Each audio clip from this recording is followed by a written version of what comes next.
ST ನೌಕರರ ಮುಂಬಡ್ತಿ ವಿಚಾರವಾಗಿ AICC ಅಧ್ಯಕ್ಷರು ಸಿಎಂ ಸಿದ್ದರಾಮಯ್ಯನವರಿಗೆ ಪತ್ರವನ್ನು ಬರೆದಿದ್ದಾರೆ. ಈ ವಿಚಾರವಾಗಿ ಮಾತನಾಡಲಿಕ್ಕೆ ನಮ್ಮ ಜೊತೆಗೆ ಎಸ್.ಟಿ ಸರ್ಕಾರಿ ನೌಕರರ ರಾಜ್ಯಾಧ್ಯಕ್ಷರಾದಂತಹ ಡಿ ಚಂದ್ರಶೇಖರಯ್ಯ ಅವರಿದ್ದಾರೆ. ಮಾತಾಡ್ತಾ ಹೋಗ್ತೀನಿ. ಸರ್, ಇವತ್ತು ಎಐಸಿಸಿ ಅಧ್ಯಕ್ಷ ಮಲ್ಲಿಕಾರ್ಜುನ್ ಖರ್ಗೆ ಅವರು ಸಿಎಂ ಸಿದ್ದರಾಮಯ್ಯನವರಿಗೆ ಪತ್ರ ಬರೆದಿದ್ದಾರೆ.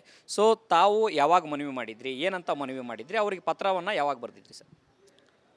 ಕಳೆದ 10 ಡೇಸ್ ಬ್ಯಾಕೆ ಕೂಡ ನಾವು ಮಾನ್ಯ ಮುಖ್ಯಮಂತ್ರಿಗಳಿಗೆ ಮನವಿಯನ್ನು ಸಲ್ಲಿಸಿ ಸಾರ್ವಜನಿಕ ಶಿಕ್ಷಣ ಇಲಾಖೆ ಏನಿದೆ, ಶಿಕ್ಷಣ ಇಲಾಖೆಯಲ್ಲಿ PU ಮಂಡಳಿಯಲ್ಲಿ 80 ಹುದ್ದೆಗಳು SC STಗಳು ಕೊಡಬೇಕು ಅಂತೇಳಿ ಒಂದಲ್ಲ 3 ಬಾರಿ ಸಮಾಜ ಕಲ್ಯಾಣ ಇಲಾಖೆ ಆಯುಕ್ತರು ತನಿಖೆ ಮಾಡಿ ವರದಿಯನ್ನು ಕೊಟ್ಟಿದ್ದರು. ವರದಿಯನ್ನು ಜಾರಿ ಮಾಡಿ ಅಂತ ವಿಧಾನಮಂಡಲದ ಕಲ್ಯಾಣ ಸಮಿತಿ ನರೇಂದ್ರ ಸ್ವಾಮಿ ಅವರು ರಿಪೋರ್ಟನ್ನು ಕೂಡ 3 ಬಾರಿ ಮೀಟಿಂಗ್ ಮಾಡಿ ತಿಳಿಸಿದರು ಈ ಶಿಕ್ಷಣ ಇಲಾಖೆಗೆ. ದುರದೃಷ್ಟವಶಾತ್ ಎಲ್ಲ ಶಿಕ್ಷಣ ಇಲಾಖೆ ಅದನ್ನು ಬದಿಗೊತ್ತಿ 80 ಜನ SC STಗಳನ್ನು ಕೊಡದೆ ವಂಚನೆ ಮಾಡಿ ಬಡ್ತಿಯನ್ನು ನೀಡಿದ್ರು. ಹಾಗಾಗಿ ಈ ಹಿನ್ನೆಲೆಯಲ್ಲಿ ನಾವು ಮಾನ್ಯ ಮುಖ್ಯಮಂತ್ರಿಗಳಿಗೆ ಮನವಿಯನ್ನು ನಾನು ಸಬ್ಮಿಟ್ ಮಾಡಿದೆ. ಅದರ ಜೊತೆಯಲ್ಲಿ ತೋಟಗಾರಿಕೆ ಇಲಾಖೆಯಲ್ಲಿ 24 ಜನರಿಗೆ ಸಹಾಯಕ ನಿರ್ದೇಶಕರಿಗೆ ಪ್ರಮೋಷನ್ ಕೊಟ್ಟಿದ್ದರು.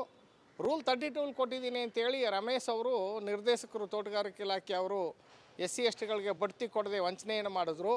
ಅದೇ ರೀತಿ 163 ಜನರಿಗೆ AEE ಹುದ್ದೆಯನ್ನು KPTCLನಲ್ಲಿ ಕೊಡಬೇಕು, ಅಲ್ಲಿಯೂ ಕೂಡ ಕೊಡದೆ ವಂಚನೆಯನ್ನು ಮಾಡಿದ್ದಾರೆ. ಹಾಗಾಗಿ ಇದರ ವಿರುದ್ಧ ನಾನು ರಿಪೋರ್ಟನ್ನು ಕೊಟ್ಟಿದ್ದೆ. ಇದ್ರ ಜೊತೆಯಲ್ಲಿ ಬಹಳ ಮುಖ್ಯವಾಗಿ ನಗರಾಭಿವೃದ್ಧಿ ಇಲಾಖೆ ಟೌನ್ ಪ್ಲಾನಿಂಗ್ ಅಸಿಸ್ಟೆಂಟ್ ಡೈರೆಕ್ಟರ್ ಕೊಡುವಾಗ ಅಲ್ಲಿಯೂ ಕೂಡ 7ನೇ ಹುದ್ದೆ ಮತ್ತು 14ನೇ ಹುದ್ದೆಯನ್ನು ಕೊಡದೆ ವಂಚನೆ ಮಾಡಿದರು. ಈ ಎಲ್ಲ ಅಂಶಗಳನ್ನು ಸೇರಿಸಿ ನಾನು ಮುಖ್ಯಮಂತ್ರಿಗಳಿಗೆ ವರದಿ ಕೊಟ್ಟಿದ್ದೆ. ಆ ವರದಿಯ ಪ್ರತಿಯನ್ನು ಕೂಡ ನಾನು ಮಾನ್ಯ ಖರ್ಗೆ ಸಾಹೇಬರಿಗೆ ಅವರ ಆಪ್ತ ಕಾರ್ಯದರ್ಶಿಗಳ ಮುಖಾಂತರ ತಲುಪಿಸಿದ್ದೆ. ಅದನ್ನು ನೋಡಿ ಎಲ್ಲ ದಾಖಲಾತಿಗಳಿರೋದನ್ನ ಪರಿಶೀಲನೆ ಮಾಡಿ ಖರ್ಗೆ ಸಾಹೇಬರು ನೀವು ಕಾನೂನುಬದ್ಧವಾಗಿ ಕ್ರಮ ವಹಿಸಿ ಅಧಿಕಾರಿಗಳಿಗೆ ಕರೆದು ಸೂಚನೆಯನ್ನು ಕೊಡಿ, ಮೀಸಲಾತಿ ಆದೇಶಗಳನ್ನ ವಂಚನೆ ಮಾಡದೇ ಇರೋ ರೀತಿಯಲ್ಲಿ ಕಳೆದ ವಾರ ಪತ್ರವನ್ನು ಬರೆದಿದ್ದಾರೆ. ಸರ್, ರೋಸ್ಟರ್ ಬಿಂದು ಇದ್ರೂ ಕೂಡ ಸುತ್ತೋಲೆಗಳಿದ್ರೂ ಕೂಡ ಪಾಲನೆ ಆಗ್ತಾ ಇಲ್ಲ, ಅದನ್ನು ಪಾಲನೆ ಮಾಡಿ ಜಾರಿ ಮಾಡಿ ಅನ್ನೋಂಥ ಸೂಚನೆಯನ್ನು ಕೊಟ್ಟಿದ್ದಾರೆ. ಖಂಡಿತ. ಯಾಕೆಂದರೆ ಹಿಂದೆ ನಗರಾಭಿವೃದ್ಧಿ ಇಲಾಖೆಯಲ್ಲಿ ಬಡ್ತಿಯಲ್ಲಿ ವಂಚನೆ ಮಾಡೋದಕ್ಕೋಸ್ಕರ ಒಬ್ಬರು IAS ಅಧಿಕಾರಿಗಳನ್ನು ವಾಸುದೇವ ಅನ್ನೋಂಥವ್ರನ್ನ ಹೈಕೋರ್ಟ್ ಆದೇಶದ ಮೇಲೆ ಜೈಲಿಗೆ ಹಾಕಿತ್ತು. ಈಗ ಜ್ಯೇಷ್ಠತೆ ಸಂರಕ್ಷಣಾ ಕಾಯ್ದೆ 2017 ಜಾರಿಯಲ್ಲಿದೆ. ಆದರೂ ಕೂಡ ಕೆಲವು ಮೀಸಲಾತಿ ವಿರೋಧಿ ಅಧಿಕಾರಿಗಳು ಅದನ್ನು ಪಾಲನೆ ಮಾಡದೆ ವಂಚನೆ ಮಾಡ್ತಾ ಇದ್ದಾರೆ. ಒಂದು 2-3 ಜನ ಹಿರಿಯ ಅಧಿಕಾರಿಗಳನ್ನ ಜೈಲಿಗೆ ಕಳಿಸೋವರೆಗೂ ಕೂಡ ಇವರು ಮೀಸಲಾತಿ ವಂಚನೆ ಮಾಡುವಂತಹ ಕೆಲಸವನ್ನು ಬಿಡೋದಿಲ್ಲ. ಆ ದಿಕ್ಕಿನಲ್ಲಿ ನಾವು ನಮ್ಮ ಎಲ್ಲ ಶಾಸಕರುಗಳಲ್ಲಿ ನಾನು ಮನವಿ ಮಾಡ್ತಾಯಿದ್ದೀನಿ. ಈಗಲಾದರೂ ಕೂಡ ಲಿಖಿತವಾದಂಥ ಎಲ್ಲ ದಾಖಲಾತಿಗಳಿದೆ. ಆ ಸಂಬಂಧಪಟ್ಟಂತಹ ವಂಚನೆ ಮಾಡಿರುವಂಥ ಅಧಿಕಾರಿಗಳನ್ನ ಜೈಲಿಗೆ ಕಳಿಸೋದಕ್ಕೆ ಎಲ್ಲ SC ST MLAಗಳು ಒಂದಾಗಿ ಮಾನ್ಯ ಮುಖ್ಯಮಂತ್ರಿಗಳಿಗೆ ಹೋರಾಟದ ಮುಖಾಂತರ ಅಥವಾ ಒತ್ತಡದ ಮುಖಾಂತರ ಕ್ರಮ ವಹಿಸಬೇಕು ಅಂತ ಅವರಲ್ಲಿ ಕೈ ಮುಗಿದು ನಾನು ವಿನಂತಿಯನ್ನು ಮಾಡ್ಕೊಳ್ತಾ ಇದ್ದೇನೆ. ಯಾರು ಆ ಅಧಿಕಾರಿಗಳು ಅಂತ ಹೇಳ್ಬೋದು ಸರ್?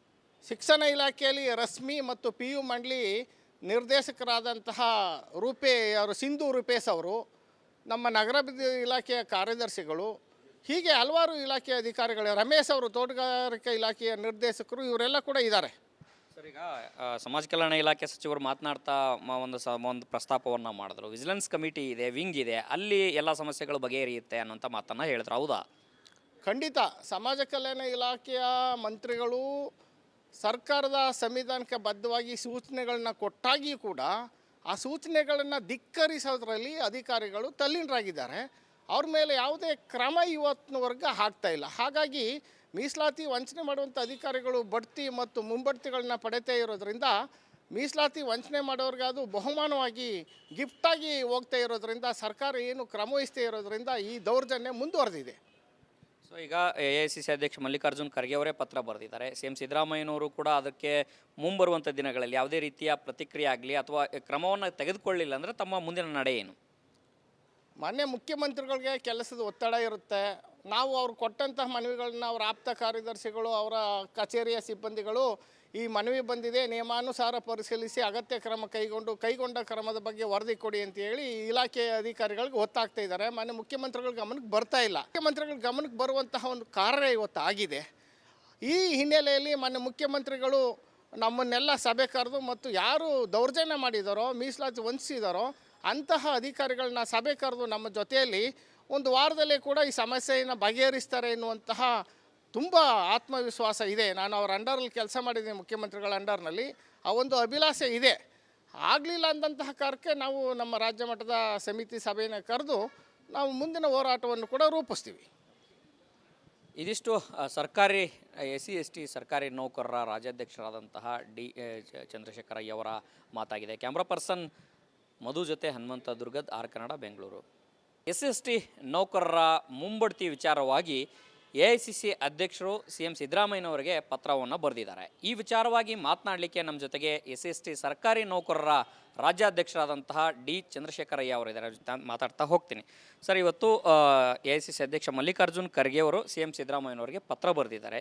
ಸೊ ತಾವು ಯಾವಾಗ ಮನವಿ ಮಾಡಿದ್ರಿ, ಏನಂತ ಮನವಿ ಮಾಡಿದ್ರಿ, ಅವರಿಗೆ ಪತ್ರವನ್ನು ಯಾವಾಗ ಬರೆದಿದ್ರಿ ಸರ್? ಕಳೆದ 10 ಡೇಸ್ ಬ್ಯಾಕೆ ಕೂಡ ನಾವು ಮಾನ್ಯ ಮುಖ್ಯಮಂತ್ರಿಗಳಿಗೆ ಮನವಿಯನ್ನು ಸಲ್ಲಿಸಿ ಸಾರ್ವಜನಿಕ ಶಿಕ್ಷಣ ಇಲಾಖೆ ಏನಿದೆ, ಶಿಕ್ಷಣ ಇಲಾಖೆಯಲ್ಲಿ PU ಮಂಡಳಿಯಲ್ಲಿ 80 ಹುದ್ದೆಗಳು SC/STಗಳು ಕೊಡಬೇಕು ಅಂತೇಳಿ ಒಂದಲ್ಲ 3 ಬಾರಿ ಸಮಾಜ ಕಲ್ಯಾಣ ಇಲಾಖೆ ಆಯುಕ್ತರು ತನಿಖೆ ಮಾಡಿ ವರದಿಯನ್ನು ಕೊಟ್ಟಿದ್ದರು. ವರದಿಯನ್ನು ಜಾರಿ ಮಾಡಿ ಅಂತ ವಿಧಾನಮಂಡಲದ ಕಲ್ಯಾಣ ಸಮಿತಿ ನರೇಂದ್ರ ಸ್ವಾಮಿ ಅವರು ರಿಪೋರ್ಟನ್ನು ಕೂಡ 3 ಬಾರಿ ಮೀಟಿಂಗ್ ಮಾಡಿ ತಿಳಿಸಿದರು ಈ ಶಿಕ್ಷಣ ಇಲಾಖೆಗೆ. ದುರದೃಷ್ಟವಶಾತ್ ಎಲ್ಲ ಶಿಕ್ಷಣ ಇಲಾಖೆ ಅದನ್ನು ಬದಿಗೊತ್ತಿ 80 ಜನ SC/STಗಳನ್ನು ಕೊಡದೆ ವಂಚನೆ ಮಾಡಿ ಬಡ್ತಿಯನ್ನು ನೀಡಿದ್ರು. ಹಾಗಾಗಿ ಈ ಹಿನ್ನೆಲೆಯಲ್ಲಿ ನಾವು ಮೊನ್ನೆ ಮುಖ್ಯಮಂತ್ರಿಗಳಿಗೆ ಮನವಿಯನ್ನು ನಾನು ಸಬ್ಮಿಟ್ ಮಾಡಿದೆ. ಅದರ ಜೊತೆಯಲ್ಲಿ ತೋಟಗಾರಿಕೆ ಇಲಾಖೆಯಲ್ಲಿ 24 ಜನರಿಗೆ ಸಹಾಯಕ ನಿರ್ದೇಶಕರಿಗೆ ಪ್ರಮೋಷನ್ ಕೊಟ್ಟಿದ್ದರು. ರೂಲ್ 32 ಕೊಟ್ಟಿದ್ದೀನಿ ಅಂತೇಳಿ ರಮೇಶ್ ಅವರು ನಿರ್ದೇಶಕರು ತೋಟಗಾರಿಕೆ ಇಲಾಖೆ ಅವರು SC/STಗಳಿಗೆ ಬಡ್ತಿ ಕೊಡದೆ ವಂಚನೆಯನ್ನು ಮಾಡಿದ್ರು. ಅದೇ ರೀತಿ 163 ಜನರಿಗೆ AEE ಹುದ್ದೆಯನ್ನು KPTCLನಲ್ಲಿ ಕೊಡಬೇಕು, ಅಲ್ಲಿಯೂ ಕೂಡ ಕೊಡದೆ ವಂಚನೆಯನ್ನು ಮಾಡಿದ್ದಾರೆ. ಹಾಗಾಗಿ ಇದರ ವಿರುದ್ಧ ನಾನು ರಿಪೋರ್ಟನ್ನು ಕೊಟ್ಟಿದ್ದೆ. ಇದ್ರ ಜೊತೆಯಲ್ಲಿ ಬಹಳ ಮುಖ್ಯವಾಗಿ ನಗರಾಭಿವೃದ್ಧಿ ಇಲಾಖೆ ಟೌನ್ ಪ್ಲಾನಿಂಗ್ ಅಸಿಸ್ಟೆಂಟ್ ಡೈರೆಕ್ಟರ್ ಕೊಡುವಾಗ ಅಲ್ಲಿಯೂ ಕೂಡ 7ನೇ ಹುದ್ದೆ ಮತ್ತು 14ನೇ ಹುದ್ದೆಯನ್ನು ಕೊಡದೆ ವಂಚನೆ ಮಾಡಿದರು. ಈ ಎಲ್ಲ ಅಂಶಗಳನ್ನ ಸೇರಿಸಿ ನಾನು ಮುಖ್ಯಮಂತ್ರಿಗಳಿಗೆ ವರದಿ ಕೊಟ್ಟಿದ್ದೆ. ಆ ವರದಿಯ ಪ್ರತಿಯನ್ನು ಕೂಡ ನಾನು ಮಾನ್ಯ ಖರ್ಗೆ ಸಾಹೇಬರಿಗೆ ಅವರ ಆಪ್ತ ಕಾರ್ಯದರ್ಶಿಗಳ ಮುಖಾಂತರ ತಲುಪಿಸಿದ್ದೆ. ಅದನ್ನು ನೋಡಿ ಎಲ್ಲ ದಾಖಲಾತಿಗಳಿರೋದನ್ನ ಪರಿಶೀಲನೆ ಮಾಡಿ ಖರ್ಗೆ ಸಾಹೇಬರು ನೀವು ಕಾನೂನುಬದ್ಧವಾಗಿ ಕ್ರಮ ವಹಿಸಿ ಅಧಿಕಾರಿಗಳಿಗೆ ಕರೆದು ಸೂಚನೆಯನ್ನು ಕೊಡಿ, ಮೀಸಲಾತಿ ಆದೇಶಗಳನ್ನ ವಂಚನೆ ಮಾಡದೇ ಇರೋ ರೀತಿಯಲ್ಲಿ ಕಳೆದ ವಾರ ಪತ್ರವನ್ನು ಬರೆದಿದ್ದಾರೆ. ಸರ್, ರೋಸ್ಟರ್ ಬಿಂದು ಇದ್ರೂ ಕೂಡ ಸುತ್ತೋಲೆಗಳಿದ್ರೂ ಕೂಡ ಪಾಲನೆ ಆಗ್ತಾ ಇಲ್ಲ, ಅದನ್ನು ಪಾಲನೆ ಮಾಡಿ ಜಾರಿ ಮಾಡಿ ಅನ್ನೋಂಥ ಸೂಚನೆಯನ್ನು ಕೊಟ್ಟಿದ್ದಾರೆ. ಖಂಡಿತ. ಯಾಕೆಂದರೆ ಹಿಂದೆ ನಗರಾಭಿವೃದ್ಧಿ ಇಲಾಖೆಯಲ್ಲಿ ಬಡ್ತಿಯಲ್ಲಿ ವಂಚನೆ ಮಾಡೋದಕ್ಕೋಸ್ಕರ ಒಬ್ಬರು IAS ಅಧಿಕಾರಿಗಳನ್ನು ವಾಸುದೇವ್ ಅನ್ನೋಂಥವ್ರನ್ನ ಹೈಕೋರ್ಟ್ ಆದೇಶದ ಮೇಲೆ ಜೈಲಿಗೆ ಹಾಕಿತ್ತು. ಈಗ ಜ್ಯೇಷ್ಠತೆ ಸಂರಕ್ಷಣಾ ಕಾಯ್ದೆ 2017 ಜಾರಿಯಲ್ಲಿದೆ. ಆದರೂ ಕೂಡ ಕೆಲವು ಮೀಸಲಾತಿ ವಿರೋಧಿ ಅಧಿಕಾರಿಗಳು ಅದನ್ನು ಪಾಲನೆ ಮಾಡದೆ ವಂಚನೆ ಮಾಡ್ತಾ ಇದ್ದಾರೆ. 2-3 ಜನ ಹಿರಿಯ ಅಧಿಕಾರಿಗಳನ್ನ ಜೈಲಿಗೆ ಕಳಿಸೋವರೆಗೂ ಕೂಡ ಇವರು ಮೀಸಲಾತಿ ವಂಚನೆ ಮಾಡುವಂತಹ ಕೆಲಸವನ್ನು ಬಿಡೋದಿಲ್ಲ. ಆ ದಿಕ್ಕಿನಲ್ಲಿ ನಾವು ನಮ್ಮ ಎಲ್ಲ ಶಾಸಕರುಗಳಲ್ಲಿ ನಾನು ಮನವಿ ಮಾಡ್ತಾಯಿದ್ದೀನಿ. ಈಗಲಾದರೂ ಕೂಡ ಲಿಖಿತವಾದಂಥ ಎಲ್ಲ ದಾಖಲಾತಿಗಳಿದೆ. ಆ ಸಂಬಂಧಪಟ್ಟಂತಹ ವಂಚನೆ ಮಾಡಿರುವಂಥ ಅಧಿಕಾರಿಗಳನ್ನ ಜೈಲಿಗೆ ಕಳಿಸೋದಕ್ಕೆ ಎಲ್ಲ SC/ST MLAಗಳು ಒಂದಾಗಿ ಮಾನ್ಯ ಮುಖ್ಯಮಂತ್ರಿಗಳಿಗೆ ಹೋರಾಟದ ಮುಖಾಂತರ ಅಥವಾ ಒತ್ತಡದ ಮುಖಾಂತರ ಕ್ರಮ ವಹಿಸಬೇಕು ಅಂತ ಅವರಲ್ಲಿ ಕೈ ಮುಗಿದು ನಾನು ವಿನಂತಿಯನ್ನು ಮಾಡ್ಕೊಳ್ತಾ ಇದ್ದೇನೆ. ಯಾರು ಆ ಅಧಿಕಾರಿಗಳು ಅಂತ ಹೇಳ್ಬೋದು ಸರ್? ಶಿಕ್ಷಣ ಇಲಾಖೆಯಲ್ಲಿ ರಶ್ಮಿ ಮತ್ತು PU ಮಂಡಳಿ ನಿರ್ದೇಶಕರಾದಂತಹ ಸಿಂಧು ರೂಪೇಶ್ ಅವರು, ನಮ್ಮ ನಗರಾಭಿವೃದ್ಧಿ ಇಲಾಖೆಯ ಕಾರ್ಯದರ್ಶಿಗಳು, ಹೀಗೆ ಹಲವಾರು ಇಲಾಖೆಯ ಅಧಿಕಾರಿಗಳು, ರಮೇಶ್ ಅವರು ತೋಟಗಾರಿಕೆ ಇಲಾಖೆಯ ನಿರ್ದೇಶಕರು, ಇವರೆಲ್ಲ ಕೂಡ ಇದ್ದಾರೆ. ಸರ್, ಈಗ ಸಮಾಜ ಕಲ್ಯಾಣ ಇಲಾಖೆ ಸಚಿವರು ಮಾತನಾಡ್ತಾ ಒಂದು ಪ್ರಸ್ತಾಪವನ್ನು ಮಾಡಿದ್ರು. ವಿಜಿಲೆನ್ಸ್ ಕಮಿಟಿ ಇದೆ, ವಿಂಗ್ ಇದೆ, ಅಲ್ಲಿ ಎಲ್ಲ ಸಮಸ್ಯೆಗಳು ಬಗೆಹರಿಯುತ್ತೆ ಅನ್ನೋಂಥ ಮಾತನ್ನು ಹೇಳಿದ್ರು. ಹೌದಾ? ಖಂಡಿತ. ಸಮಾಜ ಕಲ್ಯಾಣ ಇಲಾಖೆಯ ಮಂತ್ರಿಗಳು ಸರ್ಕಾರದ ಸಂವಿಧಾನಕ್ಕೆ ಬದ್ಧವಾಗಿ ಸೂಚನೆಗಳನ್ನ ಕೊಟ್ಟಾಗಿಯೂ ಕೂಡ ಆ ಸೂಚನೆಗಳನ್ನು ಧಿಕ್ಕರಿಸೋದ್ರಲ್ಲಿ ಅಧಿಕಾರಿಗಳು ತಲ್ಲೀನರಾಗಿದ್ದಾರೆ. ಅವ್ರ ಮೇಲೆ ಯಾವುದೇ ಕ್ರಮ ಇವತ್ತಿನವರೆಗೆ ಆಗ್ತಾ ಇಲ್ಲ. ಹಾಗಾಗಿ ಮೀಸಲಾತಿ ವಂಚನೆ ಮಾಡುವಂಥ ಅಧಿಕಾರಿಗಳು ಬಡ್ತಿ ಮತ್ತು ಮುಂಬಡ್ತಿಗಳನ್ನ ಪಡೆತಾ ಇರೋದ್ರಿಂದ, ಮೀಸಲಾತಿ ವಂಚನೆ ಮಾಡೋರಿಗೆ ಅದು ಬಹುಮಾನವಾಗಿ ಗಿಫ್ಟಾಗಿ ಹೋಗ್ತಾ ಇರೋದ್ರಿಂದ, ಸರ್ಕಾರ ಏನು ಕ್ರಮ ವಹಿಸ್ತೇ ಇರೋದ್ರಿಂದ ಈ ದೌರ್ಜನ್ಯ ಮುಂದುವರೆದಿದೆ.